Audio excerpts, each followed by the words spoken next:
புரட்சி தலைவர் எம்ஜிஆர் எதற்காவது சிறை சென்றிருக்கிறாரா என்கிற கேள்வி பலருக்கும் இப்போது வரை மனதை அரித்துக் கொண்டே இருக்கும் ஒரு கேள்வி. ஆம், அவர் சிறை சென்றிருக்கிறார் என்பது எம்ஜிஆர் ரசிகர்களே பலர் அறிந்திராத செய்தி. சிறைக்கு சென்றது மட்டுமல்ல, அங்கே இருந்த 4 நாட்களிலேயே தரமான சம்பவங்களையும் செய்தார் என்றால் நிச்சயம் ஆச்சரியமாகத்தான் இருக்கும். ஹிந்தி எதிர்ப்பு போராட்டம் தீவிரமாக இருந்தபோது அதில் எம்ஜிஆர் கலந்து கொள்ளவில்லை என்று அவரை பற்றி விமர்சனங்கள் எழுந்ததுண்டு. அந்த சமயத்தில் 1000ல் ஒருவன் படப்பிடிப்புக்காக கோவா சென்றிருந்தார். அறிஞர் அண்ணா மற்றும் திமுகவின் சம்மதத்தோடுதான். ஹிந்தி மொழி திணிப்புக்கு எதிராக நீண்ட போராட்டத்தை தொடங்கி நடத்துவதற்கான ஆயத்தங்களில் 1960ஆம் ஆண்டு முதலே திமுக ஈடுபட்டது. திமுக பொதுக்குழு தீர்மானத்தின் அடிப்படையில் ஹிந்தி எதிர்ப்பு அறப்போராட்ட குழு அமைக்கப்பட்டது. 1960 ஜூலை 15 அறப்போராட்ட குழு கூட்டம் ஈவேகி சம்பந்த தலைமையில் நடந்தது. இக்கூட்டத்தில் போராட்டங்களில் கலந்து கொள்வதிலிருந்து மாணவர்கள், நடிகர்கள், வழக்கறிஞர்கள், மருத்துவர்கள் ஆகியோருக்கு விலக்களிக்கப்பட்டது. படிக்கும் மாணவர்கள் போராட்டத்தில் ஈடுபடக்கூடாது. திமுகவினர் மீது வழக்கு போடப்பட்டால் அவர்களுக்கு உதவ வழக்கறிஞர்கள் தேவை. உயிர் காக்க வேண்டிய பொறுப்பு மருத்துவர்களுக்கு உண்டு. போராட்டத்தில் ஈடுபட்டு நம்முடைய கலைஞர்கள் சிறை செல்ல நேர்ந்தால் அதன் பிறகு 15 ஆண்டுகளுக்கு கலைத்துறை நம் கையை விட்டு போய்விடும். எனவேதான் இவர்களுக்கு விலக்களிக்கப்படுகிறது. கலைஞர்களுக்கு விலக்களிக்கப்பட்டதில் எம்ஜிஆருக்கு கூட என் மீது கோபம் என்று சென்னை கோடம்பாக்கத்தில் 1960 ஜூலை 31ஆம் தேதி நடந்த ஹிந்தி எதிர்ப்பு மாநாட்டத்தில் அண்ணா விளக்கம் அளித்தார். சினிமா கலைஞர்களுக்கு விலக்களிக்கப்பட்டதால் தான் இந்தி எதிர்ப்பு போராட்டத்தில் எம்ஜிஆர் கலந்து கொள்ளவில்லை. போராட்டம் தீவிரமாக இருந்ததால் 1000ல் ஒருவன் படம் வெற்றிகரமாக 100 நாட்களை கடந்து ஓடியும் விழா கொண்டாடப்படவில்லை.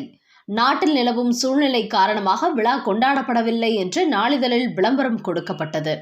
என்றாலும் ஹிந்தி எதிர்ப்பு போராட்டத்துக்கு முன்பாகவே எம்ஜிஆர் சிறை சென்றிருக்கிறார். இது பற்றி எம்ஜிஆர் வெளியில் அதிகம் சொல்லிக் கொண்டதில்லை.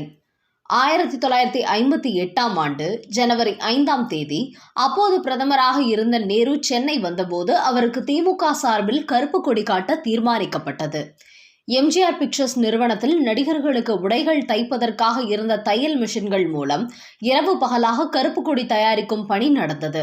போராட்டத்துக்கு 2 நாட்கள் முன்னதாகவே முன்னெச்சரிக்கை நடவடிக்கையாக கைது படலம் தொடங்கியது. அப்போது நள்ளிரவில் எம்ஜிஆர் கைது செய்யப்பட்டார். மேலும் நடிப்பிசை புலவர் KR Ramasamy, Nadigamani TV Narayanasamy, SS Rajendran, Valayapathi, Muthukrishnan ஆகியோரும் கைது செய்யப்பட்டனர்.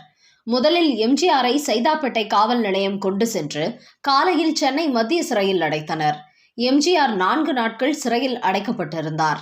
நேரு சென்னை வந்து சென்ற பின் எம்ஜிஆர் விடுவிக்கப்பட்டார். சிறையில் இருந்தபோது சிறைச்சாலை விதிகளை எம்ஜிஆர் முழுமையாக கடைபிடித்தார். சிறையில் சிவப்பு அரிசி சோறுதான். மற்றவர்கள் சாப்பிட முடியாமல் சங்கடப்படுகையில் எம்ஜிஆர் எந்த சலனமும் இன்றி சாப்பிட்டார். இரவில் சிறை அறைகள் அடைத்துவிட்டு காலையில் தான் திறந்து விடுவார்கள். தாகம் தீர்த்து கொள்ள மண்பானையில் தண்ணீர், அருகே தகர டப்பா, அதிலிருந்து தண்ணீர் எடுத்து குடிக்க வேண்டும். அறையின் மூலையில் 2 சட்டிகள், அதுதான் கழிப்பிட வசதி. அப்போதே எம்ஜிஆர் திரையுலகின் உச்ச நட்சத்திரம். வாய்ப்புகளும் வசதிகளும் வந்துவிட்டன. என்றாலும் சிறையில் இந்த அசௌகரியங்களை எம்ஜிஆர் பொருட்படுத்தவில்லை. இதையெல்லாம் முகமலர்ச்சியுடன் எம்ஜிஆர் ஏற்றுக்கொண்டார். அவருக்கு பஞ்சனையும் ஒன்றுதான், கட்டாந்தரையும் ஒன்றுதான். சிறையில் உள்ளேயும் எம்ஜிஆரின் வள்ளல் தன்மை வெளிப்பட்டது. எம்ஜிஆர் சிறையில் இருக்கிறார் என்றதும் சட்டத்துக்கு உட்பட்டு அவருக்காக பழங்கள், உணவுப் பொருட்களை வெளியிலிருந்து கட்சியினரும் ரசிகர்களும் பொதுமக்களும் அனுப்பி வைத்தனர். அவற்றை சிறை கைதிகளுக்கு பகிர்ந்து அளித்துவிட்டு எல்லோருக்கும் கிடைத்ததை உறுதி செய்த பிறகே எம்ஜிஆர் சாப்பிடுவார். கைதானவர்களில் பலரை சாதாரணமாக C வகுப்பில் அடைத்தனர். எம்ஜிஆருக்கு மட்டும் B வகுப்பு அளிக்க சிறை நிர்வாகம் அனுமதி அளித்தது. ஆனால் எல்லோருக்கும் ஒரே வகுப்பு கிடைத்தால்தான் தானும் B வகுப்பில் இருக்க முடியும் என்று எம்ஜிஆர் போர்க்கொடி தூக்கினார். அதன் பிறகே அவருடன் கைதான பலர் B பிரிவுக்கு அனுப்பப்பட்டனர். சிறைவாசம் அனுபவித்தவர் மட்டுமல்ல, சிறையில் தன்னை சேர்ந்தவர்களுக்காக உரிமை குரல் எழுப்பியவர் எம்ஜிஆர். திரையுலகில் V சாந்தாராமை தனது ஆசான்களுள் ஒருவராக எம்ஜிஆர் கருதினார். ஹிந்தியில் தோ ஆங்கே பாரா ஹாத் என்கிற பெயரில் V சாந்தாராம் தயாரித்து இயக்கிய படம்தான் தமிழில் உதயம் புரொடக்ஷன் சார்பில் எம்ஜிஆர் நடித்து வெற்றி படமான பல்லாண்டு வாழ்க என்கிற பெயரில் ரீமேக் ஆனது. சந்தர்ப்பவசதால் குற்றம் செய்துவிட்டு தண்டனை அடைந்து கைதிகளும் மனிதர்கள்தான் என்பதை விளக்கும் வகையில் கொடும் குற்றங்கள் செய்த கைதிகள் 6 பேரை மனம் திருந்தியவர்களாக மாற்றும் ஜெயிலர் ராஜன் பாத்திரத்தில் அப்படத்தில் எம்ஜிஆர் சிறப்பாக நடித்திருந்தார். இந்த படத்தில் நடிக்க வேண்டும் என்கிற ஆர்வத்தை எம்ஜிஆருக்கு ஏற்படுத்தியதே அந்த 4 நாட்கள் சிறைவாசம்தான்.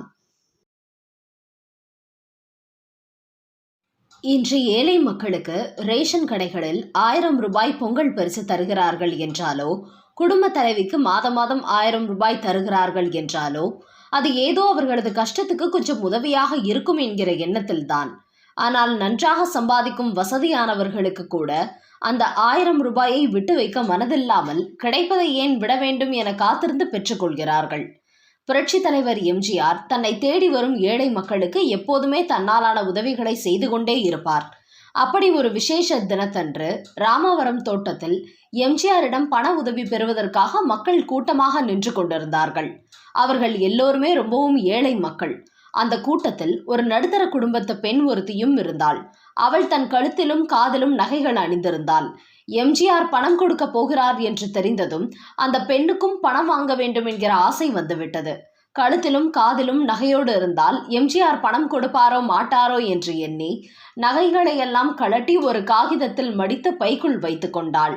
ஆனால் இதை எம்ஜிஆரின் உதவியாளர் ஒருவர் பார்த்து விட்டார். அவர் உடனே மாடியிலிருந்த எம்ஜிஆரிடம் சென்று இந்த விஷயத்தை சொல்லிவிட்டார். உடனே எம்ஜிஆர், நான் மாடியை விட்டு கீழே இறங்கி வந்ததும் அந்த பெண் யார் என்று சைகையில் காட்டு என்று கூறினார். பின்னர் கீழே இறங்கி வந்து காத்திருந்த ஏழை மக்கள் எல்லோருக்கும் வரிசையில் நின்றபடி எம்ஜிஆரிடம் வர எல்லோருக்கும் பணம் கொடுத்து கொண்டே வந்தார் எம்ஜிஆர்.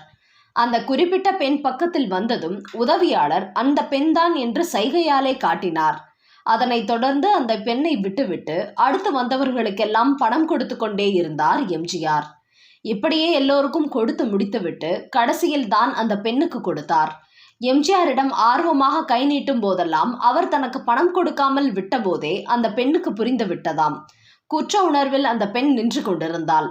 கடைசியில் அந்த பெண்ணுக்கும் பணம் கொடுத்து விட்ட எம்ஜிஆர், என்னை ஏமாற்றலாம்னு நினைச்சியே, அதை நீ உணர வேண்டும் என்றுதான் இந்த மாதிரி செய்தேன். இல்லாதப்பட்டவர்களுக்கு இருக்கப்பட்டவர்கள் கொடுத்து உதவணும், அதுதான் மனுஷ தர்மம். இருக்கப்பட்ட நீயே இப்படி நடந்துக்கலாமா என்று கேட்டார். அந்த பெண் பதில் பேச முடியாமல் திகைத்து நின்றாள்.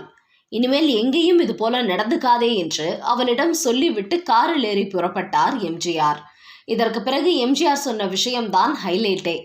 கார் போய்கொண்டிருந்த போது அவருடன் இருந்தவர்கள் விவரம் தெரிஞ்சும் ஏன் இந்த பெண்ணுக்கு பணம் கொடுத்தீங்க என்று கேட்டுள்ளனர்.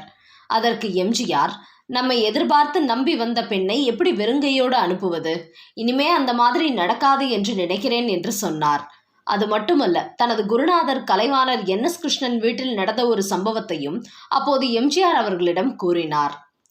கலைவாணர் வீட்டில் இருந்த நேரம் ஒரு கர்ப்பிணி பெண் நடக்க முடியாமல் நடந்து வந்திருக்கு. அந்த பெண்ணுக்கு உதவியா ஒரு வயசான அம்மாவும் கூட வந்திருக்காங்க. அந்த பொண்ணு கலைவாணரிடம், ஐயா, நிறைய மாசம் கர்ப்பமா இருக்கேன், பிரசவ செலவுக்கு பணம் இல்லாமல் கஷ்டப்படுறேன் என்று கண்கலங்க பேசினாலாம். உடனே கலைவாணர், உன் கூட வந்திருக்க இந்த அம்மாவை மட்டும் வர சொல்லி இருக்கலாம் இல்லையா? முடியாத நேரத்தில் நீயும் ஏம்மா கஷ்டப்பட்டு வந்த என்று சொல்லிக்கொண்டே இடது கை சட்டை பையில் இருந்த பணத்தை எடுத்து இடது கையாலே கொடுத்திருக்கிறார். ரொம்ப நன்றிங்க ஐயா அப்படின்னு சொல்லிட்டு அந்த பொண்ணு நடந்து போயிருக்கு. கை தாங்கலாம் அந்த வயசான அம்மா அதை தாங்கி பிடித்து கூட்டிட்டு போனாங்க. அந்த பொண்ணோட நடைய வச்சே கலைவாணர் கண்டுபிடிச்சிட்டாரு. இந்த அம்மா இங்க வான்னு கூப்பிட்டாரு. வயிற்ற பிடிச்சுக்கிட்டே மெல்ல அந்த பொண்ணு திரும்பி வந்துச்சு. இதையும் வச்சுக்கமான்னு சொல்லி ஜிப்பா பையில இருந்த பணத்தை எடுத்து கொடுத்துருக்கிறாரு கலைவாணர்.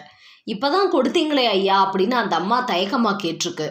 முதலில் கொடுத்தது உன்னோட கஷ்ட நிலைமைக்கு, இப்போ கொடுத்ததும் உன் நடிப்பு திறமைக்கு என கலைவாணர் சொன்னதும் அந்த பெண்ணுக்கு தூக்கி வாரி போட்டுருச்சு. ஏம்மா, நானே நடிகன், நீ என்கிட்டயே நடிக்கிறேயம்மா, வயிற்றுல வச்சிருக்க அந்த துணி மூட்டையை தூக்கி எரிஞ்சிட்டு போமான்னு சொல்லி இருக்கார். உடனே அந்த பொண்ணு சங்கடத்தோட இந்தாங்க ஐயான்னு வாங்கின பணத்தை திருப்பி கொடுத்துருக்கு. ஆனால் கொடுத்தது தான், திருப்பி வாங்குற பழக்கம் என்கிட்ட இல்லை. கஷ்டப்படுறேன் என்று சொல்லி இருந்தாலே கொடுத்திருப்பேன். இப்படி நடிச்சாதான் கொடுப்பேன்னு நீயா நினைச்சிட்டியாமா? யார்கிட்ட வேணா உதவி கேட்கலாம், ஏமாற்றுவதுதான் தப்புன்னு சொன்னாராம் கலைவாணர். இந்த கதையை எம்ஜிஆர் சொன்னதும் கேட்டவர்கள் ஆச்சரியப்பட்டு போய்விட்டார்களாம்.